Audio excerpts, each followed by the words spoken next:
तो आज इस ऐवान में मैं कहता हूं कि गीदड़ की 100 साल इक़्तिदार से शेर के एक दिन का इक़्तिदार बेहतर है। इंशाल्लाह जितना भी इक़्तिदार रहेगा, ख़ुसूसी तौर पर खैबर पख्तूनख्वा के अवाम के लिए रहेगा, उनके उमंगों पर पूरा उतरने के लिए रहेगा।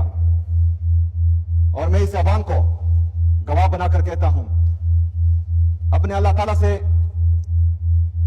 वादा करता हूं कि इंशाअल्लाह ताला अपनी आवाम का सर झुकने नहीं दूंगा इंशाअल्लाह ताला। जनाब स्पीकर, मेरे लीडर के बारे में बात की गई, बाप, बेटा, चचा, बेटी, पोता, पोती, इसको मैं डिस्कस ही नहीं करता, क्योंकि मेरा लीडर इस सिस्टम का बाप है, वो इस सिस्टम का बाप है और वो जेल से ही इस सिस्टम को उंगलियों पर नचा रहा है, और ये मेरे लिए फख्र की बात है। जनाब स्पीकर, अपोजिशन लीडर साहब ने बात की कि परसों जो मीटिंग थी, जो वज़ीर आज़म साहब की तरफ से कॉल की गई थी, वो लॉ एंड ऑर्डर पे थी। वो लॉ एंड ऑर्डर पे बिल्कुल नहीं थी। वो जो मुझे एजेंडा भेजा गया वो सिर्फ 2 पॉइंट एजेंडा था, अफगान रिफ्यूजीज का और फूड सिक्योरिटी का। उसमें लॉ एंड ऑर्डर की बात नहीं की गई थी, पहली बात। दूसरी बात कि मैंने वहां अपना नुमाइंदा चीफ सेक्रेटरी साहब जो खैबर पख्तूनख्वा से ताल्लुक रखते हैं उसको भी भेजा, और मुजम्मिल असलम साहब को इसलिए भेजा क्योंकि वो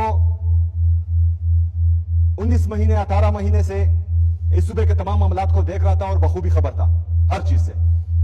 और मैं मुजम्मिल असलम साहब को खिराज तहसीन पेश करता हूं कि उसने जिस तरीके से इस सूबे का मुकदमा पेश किया, हम सब उस पर फख्र करते हैं।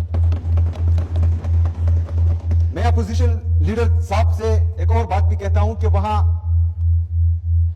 आपके अपने सूबे जिससे आपका ताल्लुक है, पंजाब गवर्नमेंट ने गंदम खैबर पख्तूनख्वा के लिए रोक दी थी। वो गंदम को छोड़ रहे नहीं थे, जो आर्टिकल 151 की कुली खिलाफ वर्जी है, और वो मुकदमा हमने वहां पेश किया अल्हम्दुलिल्लाह।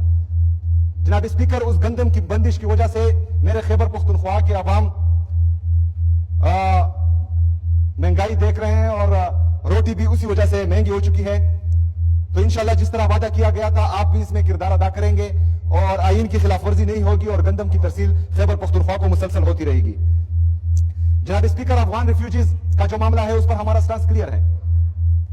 जब मेरे कायद, मेरे लीडर जनाब इमरान खान साहब वजीर आजम थे, तो उस वक्त मुज़ाकरात से बात यहां तक पहुंच चुकी थी कि मतलब जो लोग हमारे साथ यहाँ 40-45 साल से रह रहे हैं, तो उनके लिए जो है पाकिस्तानी नेशनलिटी की बात भी हो रही थी। लेकिन बहरहाल जो अभी नेशनल पॉलिसी बनी है कि हम अफगान रिफ्यूजीज को वापस भेज रहे हैं, तो हमारा मुद्दा क्लियर है, हमारा स्टांस क्लियर है इसमें कि जो लोग यहां पर 40-45 साल से रह रहे हैं, तो इनको हम जो है बाइज्जत और बावकार तरीके से रुखसत करेंगे, इज्जत और एहतराम के साथ, क्योंकि नेशनल पॉलिसी है जिसको हमें मानना पड़ेगा। तो उस पर हमारा मुद्दा वहां पर बाकायदा पेश किया गया कि जो बॉर्डर पर उनके साथ बदतमीजी की जाती है, तो बराए मेहरबानी वहां पर बदतमीजी भी ना की जाए। जो मुख्तलिफ इदारे वहां पर है, और वो हर एक जो है, हर एक इदारा उनकी वहां पर उनके लिए टेंशंस क्रिएट करते हैं, तो वो टेंशंस भी क्रिएट ना हो और वन विंडो ऑपरेशन हो, और जो एग्जिट पॉइंट्स है वो ज्यादा किए जाए, जिस पर जो है वजीर आजम साहब और बाकी लोग जो वहां थे वो एग्री हो चुके हैं अल्हम्दुलिल्लाह।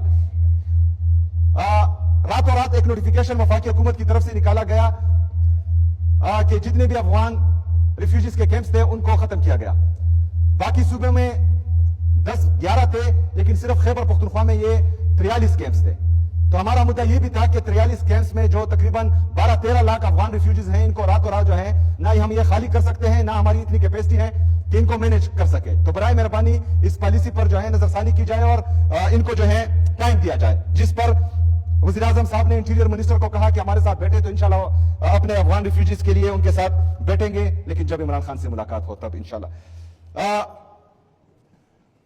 जनाब इस कहा कि ये इस सूबे का गम और दर्द भी रखते हैं, और पुलिस के लिए जो है गमजदा भी है, बाकी अवाम के लिए भी गमजदा है। तो इनकी ये मेहरबानी होगी कि जो एनएफसी में हमारा शेयर इनके साथ पेंडिंग है, तो उसमें भी हमारे साथ किरदार अदा करें, और जो पैसे हमारे वफाक के साथ ड्यू हैं वो हमें दे दिए जाए। इसके साथ साथ जो मर्ज अजला के साथ वादा किया गया था कि हर साल वो हमें 100 बिलियन रुपए देंगे वफाक, اس میں بھی جو ہے ہمارے تقریباً 550 ارب روپے ان کے ساتھ بقایا ہے. تو وہ اگر اس میں کردار ادا کرے تو ان کی مہربانی ہوگی. صوبائی گورنمنٹ